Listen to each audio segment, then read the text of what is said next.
Hello friends, मेरा नाम है सैनी शर्मा और आप सभी का वेलकम है मेरा चैनल द स्मार्ट इन्वेस्टर में। तो आज हम बात करने वाले हैं पराग मिल के बारे में और पराग मिल के शेयर के बारे में। पराग मिल जो कंपनी है उसकी हम थोड़ी सी बेसिकली फंडामेंटल एनालिसिस करेंगे। ये काफ़ी डीप नहीं रहेगी पर हम मोस्टली सभी पॉइंट्स कवर करने का ट्राई करेंगे। तो पराग मिल्क मोस्टली जो डेयरी प्रोडक्ट्स में काम करती है। आपने गो चीज़ के बारे में तो सुना ही होगा या फिर आपने गोवर्धन घी आपके घर में बेसिकली आता रहता होगा। तो ये एक एफएमसीजी कंपनी है और इसका जो प्रोडक्ट्स है काफ़ी मार्केट में सेकंड या थर्ड नंबर पे लीडर है डेयरी प्रोडक्ट्स में। तो हम देखते हैं इसकी कौन कौन से प्रोडक्ट्स है।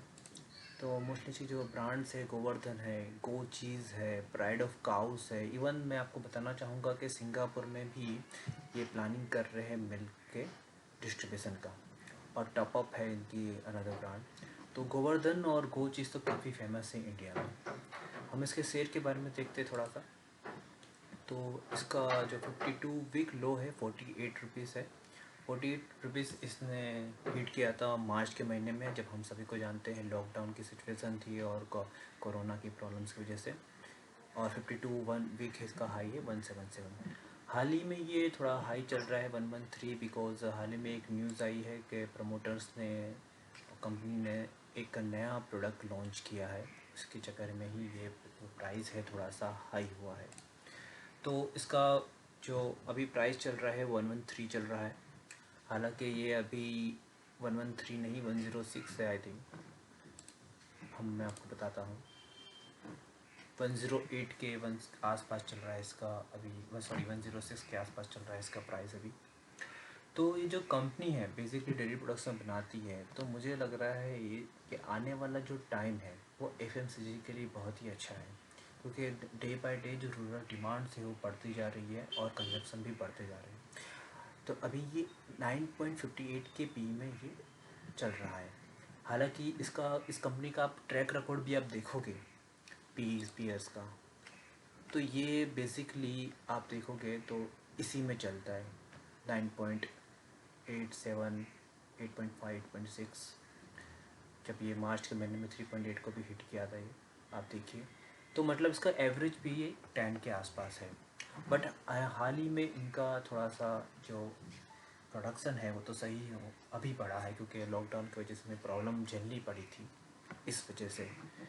तो मुझे लगता है आने वाले टाइम में इनका प्रोडक्शन और भी हाई जाएगा और इसकी प्राइस की वैल्यू और भी ज़्यादा बढ़ेगी। ठीक है। तो 8,097 करोड़ का इसका मार्केट कैप है। एक स्मॉल कैप कंपनी है ये। इसका हाल का पी 9.91 है जैसे मैंने आपको बताया। और इसका जो कैश वैल्यू आ रही है, जो कैश फ्लो रहता है वो हमें देखना बहुत ज़रूरी रहता है, वो 11 करोड़ का है। कई बार क्या कंपनी करती है कि वो आपको प्रॉफिट तो दिखाती है पर बेसिकली वो प्रॉफिट सिर्फ और सिर्फ बुक्स में होता है और जो कैश फ्लो होता है कंपनी में वो नहीं आता है। प्रमोटर की होल्डिंग 46% है, जो इतनी अच्छी भी नहीं है। और इसमें एक और दिक्कत है इस कंपनी में कि काफ़ी शेयर जो है वो प्लेज है। कंपनी का डेट है 234 करोड़, जो ना के बराबर है। सेल्स ग्रोथ 22.31, जो मीडियम हम कह सकते हैं। और नंबर ऑफ शेयर है 8.5 करोड़, 8.41 करोड़ सॉरी। तो अब हम इसका नेट प्रॉफिट के देखेंगे कि नेट प्रॉफिट इस कंपनी ने किस तरह किया है।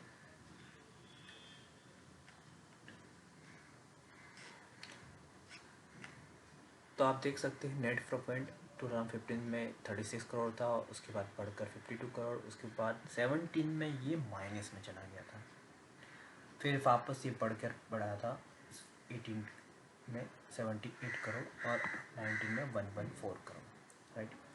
तो जो 17 का ईयर है उसमें इनकी जो एक्सपेंडिचर है वो भी काफ़ी हाई था। मतलब 70,000 ने और नेट सेल्स किया और एक्सपेंडिचर भी इनका 16 करोड़ है। तो बेसिकली एक्सपेंडिचर बढ़ने की वजह से इनका जो नेट प्रॉफिट है वो माइनस में चले गया था, राइट। इस कंपनी में कैश फ्लो भी देख लेते हैं हम। तो 1.15 करोड़, 1.14 करोड़ 15 में था, फिर उससे बढ़कर उससे घटकर 62 करोड़ हो गया 0.62, बाद में 17 में 35 करोड़ और 2018 में इनका -10 करोड़ था और अभी 19 में 23 करोड़ है माइनस। तो ये एक नेगेटिव साइन है इस कंपनी के लिए। जो कैश फ्लो इनका नेगेटिव आ रहा है, ये नहीं आना चाहिए एक्चुअली, बट फिर भी हम इस पॉइंट को कंसिडर करेंगे। और एक गुड न्यूज़ भी ये है कंपनी में, जो 8 महीने पहले आई थी, कि कंपनी के प्रमोटर्स ने राइज़ किया है अपना स्टेक 51% तक। ये खबर आई थी कि कंपनी के प्रमोटर ये चाहते हैं कि 51% का जाए। हालांकि हमने देखा कि 46% इनका होल्डिंग्स है, तो अपने ये जो शेयर गिरवी है ये छुड़ाना चाहते हैं और अपना स्टेक बढ़ाना चाहते हैं। मीन्स प्रमोटर जो है अपनी तरफ से काफ़ी पुलिस है इस शेयर के लिए, और वो जानते हैं कि ये कंपनी आगे अच्छा परफॉर्म करेगी। अगर हम इनका थोड़ा टेक्निकल देखें तो इसका जो 81 है हाल के टाइम में, वो मेरे हिसाब से एक रेजिस्टेंस का काम करेगा, जिसके नीचे आपको नहीं ख़रीदना है, और 81 तक आता है तो 80 तक आप खरीद सकते हैं इसे। 81 के नीचे आता तो बहुत ही बड़ा करेक्शन आ जाएगा फिर तो, पर ये 80 के आसपास तो बाइंग जोन है आपके लिए। दूसरा टारगेट इसका रहेगा 140, जो ब्रेक करना काफ़ी हद तक इनके लिए मुश्किल रहेगा इन दिनों, जब तक ये इनका प्रॉफिट में या कैश फ्लो में पॉजिटिव साइन नहीं आता तब तक। हालांकि इसका 110 रुपये जो है, इसका एक और ट्रेंड लाइन में तोड़ लेता हूँ यहाँ पे। 110 रुपये के आसपास का जो है इनका, हाँ 110 के आसपास, ये भी एक बड़ा सा इनके लिए सपोर्ट जोन है एक्चुअली, सॉरी रेजिस्टेंस है इस शेयर के लिए, क्योंकि ये 110 को 2 बार टच करके ये वापस आ चुका है। अभी 106 पे हमने देखा ये ट्रेड कर रहा है, तो इसके लिए काफ़ी डिफ़िकल्ट होगा 110 को भी पार करना, जो अभी इसके कंपनी के हालात दिख रहे हैं। पर अगर ये ब्रेक करता है तो नेक्स्ट टारगेट होगा 140, राइट, और सेकंड होगा इसका, अगर ये 140 को क्रॉस करता है तो ये 200 या 208 के पास का बड़ा एक पॉजिटिव साइन रहेगा। पर मेरे हिसाब से 101 110 को भी इसे क्रॉस करना हाल में थोड़ा मुश्किल लग रहा है। बट मैं एक चीज़ इसमें ज़रूर कहना चाहूँगा कि लॉन्ग टर्म का शेयर है, शॉर्ट टर्म का नहीं है, और ये लॉन्ग टर्म में डेफिनेटली ये बीट करेगा 110 को, और इजीली 140 तक आपको ट्रेड करता हुआ दिखाई देगा 1.5 ईयर में। और उसके बाद जब इसका और पॉजिटिव फीडबैक या इनका जो रेवेन्यू बढ़ेगा, तो ये आराम से 140 के ऊपर चल जाएगा, और ये आपको एक बेहतरीन रिटर्न कमा के देगा। तो ये शॉर्ट टर्म के लिए शेयर नहीं है, ये लॉन्ग टर्म के शेयर है, ये आपको ध्यान रखना है।